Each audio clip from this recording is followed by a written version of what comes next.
สบายดีมื้อนี้น้องนาส่วนดีหลวงพิลมจากห้อง AA 124มื้อนี้จะมาเว้าถึงวิกฤตการเงินโลกปี 2008 Financial Crisis เหตุการณ์ที่เฮ็ดให้สั่นสะเทือนเฮ็ดให้บางคนหมดโตภายในคืนเดียวเฮามาเบิ่งเหตุการณ์ที่น่าจดจำในครั้งนี้ว่ามันเกิดขึ้นได้แนวใดแล้วมีผลกระทบแนวใดและเป็นบทเรียนต่อโลกแนวใดเฮามาฟังวิดีโอนี้นำกันเลยในปี 2008 เกิดเหตุที่มีชื่อเอิ้นว่า Financial Crisis ซึ่งเป็นเหตุการณ์ที่เฮ็ดให้คนทั้งโลกสั่นสะเทือนทั้งธุรกิจการเงินรวมฮอดระบบการเฮ็ดเวียกและเศรษฐกิจโลกมีการหยุดชะงักของสถาบันและหลายๆสถาบันก็ล้มละลายไป Financial Crisis เหตุการณ์นี้บ่ได้เกิดขึ้นจากตลาดหุ้นแต่มันเกิดขึ้นจากบ้าน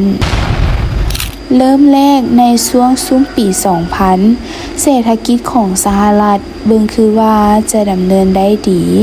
ธนาคารเลยเริ่มปล่อยเงินกู้ให้ประชาชนเป็นจำนวนหลายแม้แต่คนที่บ่มีรายรับคงที่หรือประวัติสินเชื่อที่บ่ดีสามารถขอกู้บ้านได้เพราะว่าธนาคารเชื่อว่าราคาเรือนจะสืบต่อสูงขึ้นเรื่อยๆและบ่เคยตก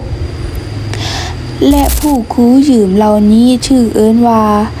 ซับไพรม์ซึ่งหมายความว่าผู้กู้ยืมที่มีความเสี่ยงสูง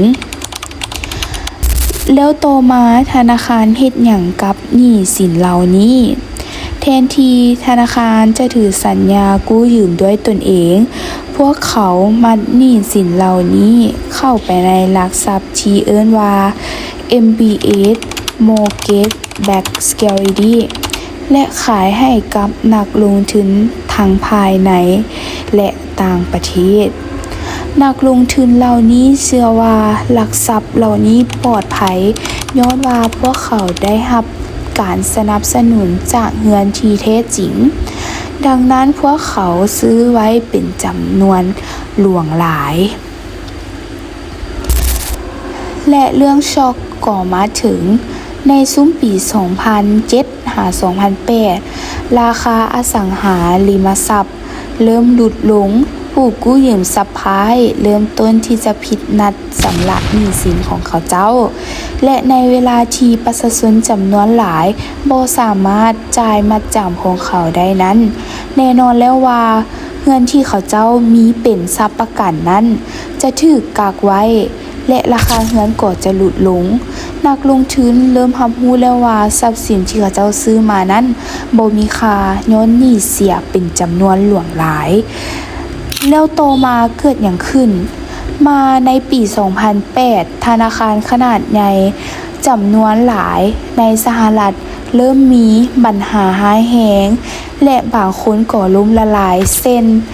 Lehman Brothers ธนาคารการลงทุนที่มีอายุเกือบ160 ปีปิดตัวลงและประกันภัยเช่น AIG เกือบล้มละลายย้อนว่าพวกเขาได้ประกันตัวออกจากทรัพย์สินเหล่านี้หลายเกินไปในเมื่อเวลาที่ตลาดกลางการเงินอเมริกาล่มอยากให้คิดหาโนมิโนถ้าสถาบันการเงินที่1ล่มสถาบันการเงินบอนอื่นๆก็ล้มต่อๆกันลักษณะของการล้มจึงเป็นคือกับโนมิโนนั่นเองจึงเฮ็ดให้เศรษฐกิจสหรัฐอเมริกาหดตัวลงถึง 4.3% และเฮ็ดให้มีอัตราการว่างงานสูงหลายกว่าทุกๆ10 ปีที่ผ่านมาและผลกระทบที่เกิดขึ้นตลาดหลักทรัพย์ตกหนักเศรษฐกิจโลกเข้าสู่ภาวะถดถอยหลายบริษัทปิดตัวลงประชาชนหลายคนได้สูญเสียเวียกเฮ็ดงานทำแล้วโลกแก้ไขปัญหานี้แนวใดรัฐบาลสหรัฐได้เปิดตัวโครงการช่วยเหลือธนาคาร$700 ตื้อและธนาคารกลางเฟดได้ออกอัตราดอกเบี้ยลงให้ศูนย์เพื่อกระตุ้นให้กู้ยืม และประเทศอื่นๆเช่นโรปญี่ปุ่น และจีน ได้เปิดโตมาตรการกระตุ้นเศรษฐกิจของตนเอง และบทเรียนที่ได้รับจากวิกฤตนี้ก็คือ 1. ปล่อยเงินกู้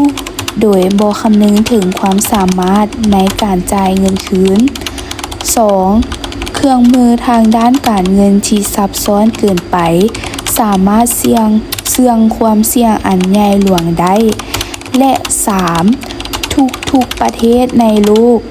การเงินมีการพัวพันกันปัญหาในประเทศหนึ่งสามารถแพร่ลามไปทั่วโลกในพริบตาได้ Financial Crisis เป็นตัวอย่างเหตุการณ์ที่เฮ็ดให้เห็นว่าถ้าเฮามีความโลภจะเฮ็ดให้ระบบการเงินของเฮามีโอกาสที่จะเสี่ยงและก่อล้มได้ขอขอบใจที่มาฟังวิดีโอนี้จนจบและหวังว่าจะได้รับความรู้บ่หลายก็น้อยจากวิดีโอนี้เพื่อเตือนสติในการลงทุนที่มีความเสี่ยงขอขอบใจจบการพรีเซนต์